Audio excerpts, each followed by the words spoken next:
I'm Larry Fedoruk, and welcome to a new episode of my podcast. I Was 8 is a weekly series based on my childhood stories growing up in the prairie town of Waukau, Saskatchewan. Timelines bend a little and some of the names have been changed, but these stories mostly happened as told. I was 8. Chapter 3, No Taste for Skating. I couldn't skate. In our town, being 8 and not being able to skate is an embarrassment for you and for your family. Of course, I'm talking about ice skating. Ice skating is what Americans call skating. I mean, what other kind of skating is there? Oh, I know, roller skating. But when you grow up in a small prairie town with dirt and gravel roads, rickety boardwalks, chipped and crumbling concrete sidewalks, roller skating would be a death wish. Roller skating was something city kids did in their paved cities. I guess you could have a roller rink, but we didn't. We had a skating rink, ice skating, and we called it the hockey rink, or the arena, and I seldom went there because I couldn't skate.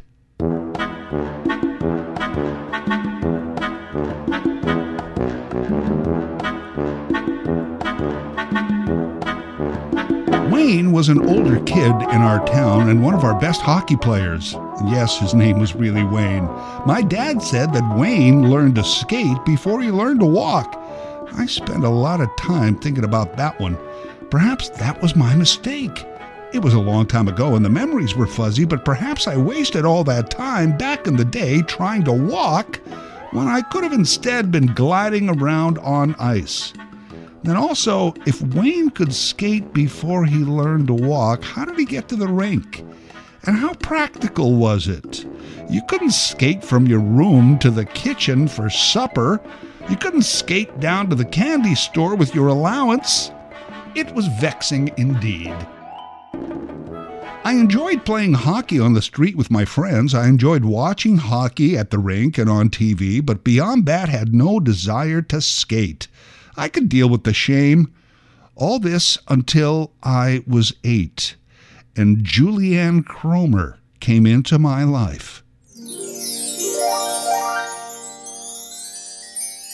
Now, 8 is too young to be interested in girls, I guess, but maybe I was developing early. All I knew is that Julianne was about the most beautiful thing I'd ever seen.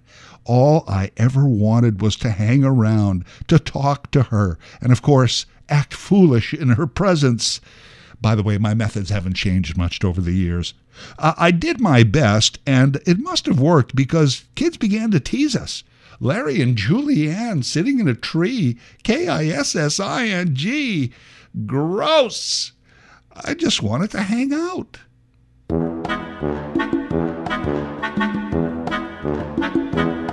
On Friday nights in our town, also Saturday, Sunday afternoons unless there was a game, the skating rink was open for public skating. All the kids went there. Julianne went there.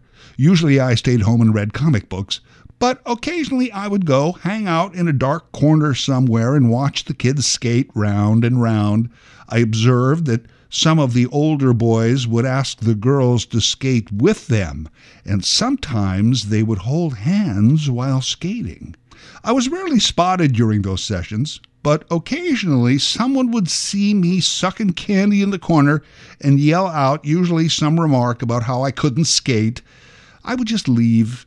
I'd never skate, I thought. I was 8. It's too late to start now.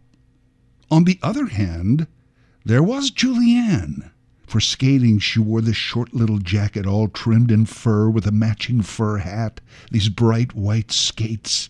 Oh, if I could skate with Julianne, and wouldn't that be the best? You know, all the boys in our town wanted to be Gordie Howe. I just wanted to skate with Julianne. That was the big league in my dreams.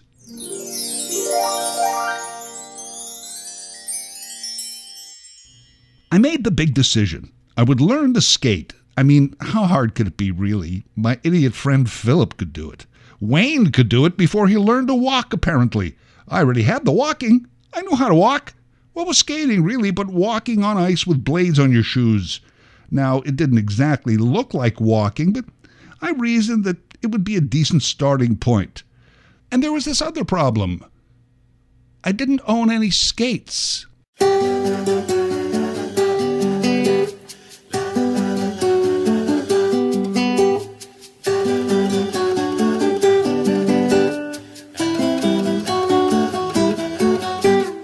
It was just about the right time of year to start churning out the Christmas hype, so I began to suggest that Santa should bring Larry a new pair of skates for Christmas this year, never once letting on to what my motivation was for this newfound desire.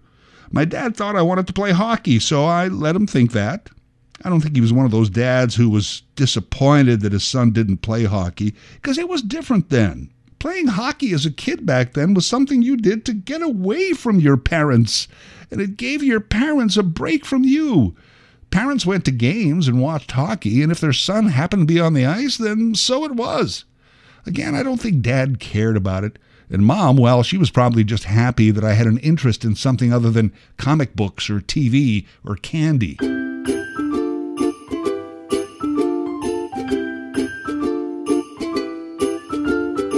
Santa did not disappoint. Christmas morning in a brand new pair of skates.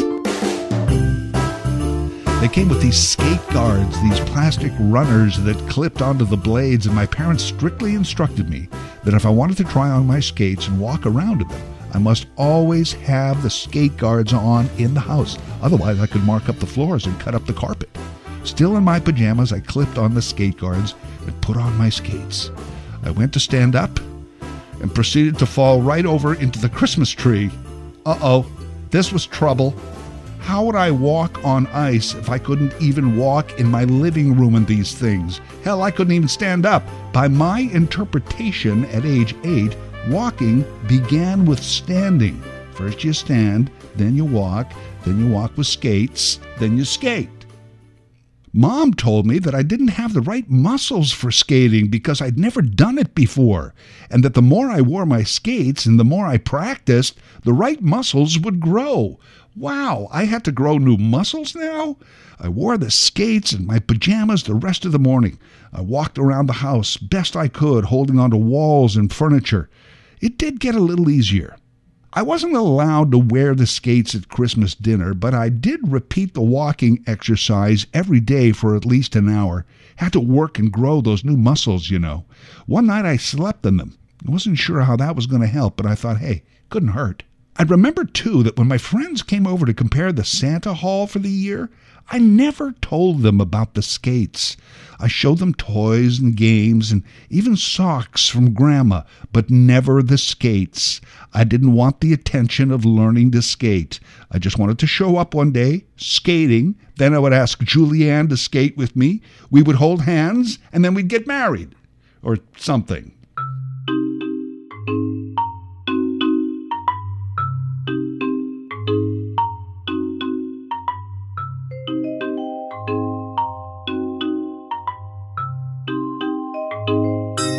I wonder now how come there weren't any frozen ponds, say at my uncle's farm, where I could learn to skate in solitude, or why my dad didn't offer to flood the backyard, but none of that happened.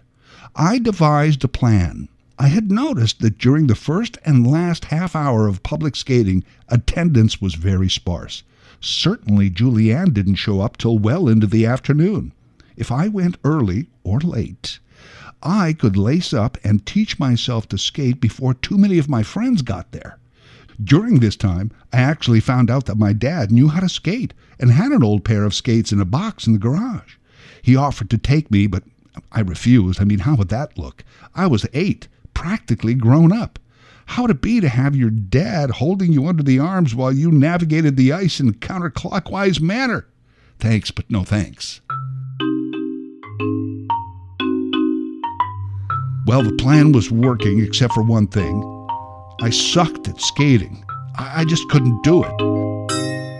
The best I could do was shuffle around the ice on my ankles without falling over. Not falling over was my biggest accomplishment. That's something, I guess. Help came from an unlikely source. One day while struggling on the rink, Wayne was there. Now, Wayne would fly by me. He'd do like 50 laps before I could manage even one. The draft he created when he passed me made me dizzy. He skated frontwards, backwards, even sideways, it seemed. He crossed his feet over when he turned corners, and when he stopped in front of me, there was a blizzard of snow. "Learning how to skate, Larry?" he said. "Wow, I didn't even know he knew my name." "Yep," I said. "Hey, you know what your problem is?" he said. "You're thinking about it too much. Just stand up straight on your skate blades. Push off one foot and then the other. Let the ice do the work. Don't think about it." And with that, he was off. I don't know, was it the zen of it all? I'm not sure, but damn it, if it didn't work. Not paying attention was something I was already good at. Almost from that second, I was skating, at least better than I had been. I was picking up speed. I could actually feel wind on my face. And Mom was right. The muscles were developing. I could feel them. I did about another 5 or 6 of these sessions. Occasionally, Wayne would yell out another tip. One day, I stayed on the ice until a lot of the other kids got there. No one pointed and laughed. They simply saw another kid skating. I was ready to debut the new skill in front of Julianne. The next day, I went early again, but just to make sure I was in fine form by the time she got there.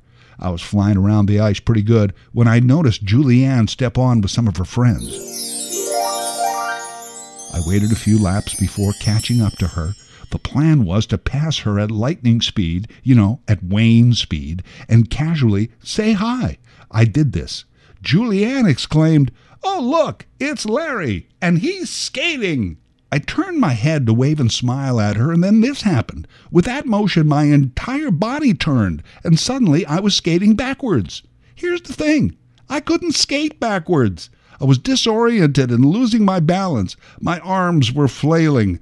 I didn't want to fall backwards and crack my head open on the ice, so I didn't. Somehow, I fell forward. Now, one would think that instinct would have one's arms help break the fall. But they didn't. Perhaps they were still flailing. You know what did break my fall? My face!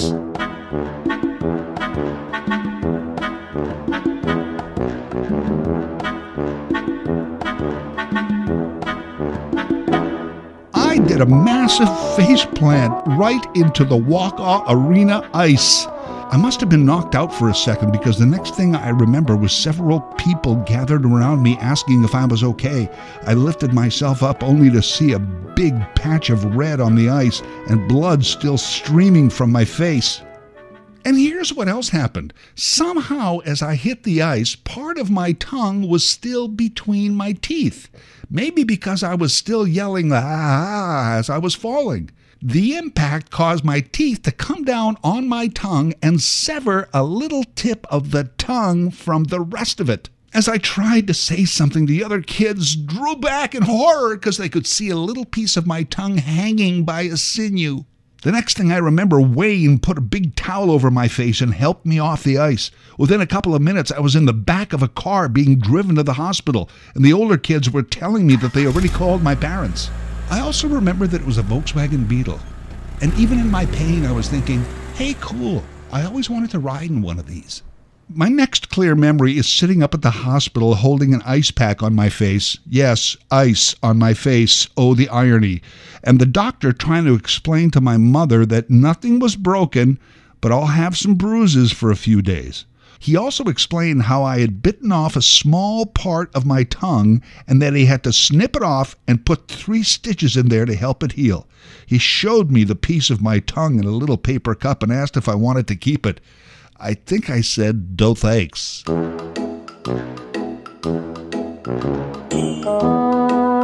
So I had a swollen nose, stitches in my tongue, and lived on soup and ice cream for a few weeks. It wasn't so bad. I never skated again, or even put on skates. I was the talk of the town, though. Not in a good way. I never married Julianne. Matter of fact, I don't think we even dated. We certainly didn't skate together. The doctor also told me that the sweet and sour taste buds are in the tip of your tongue, and that because I had lost the tip of my tongue, I might lose some of those taste buds. I never did. But I'll tell you what I did lose. My taste for skating.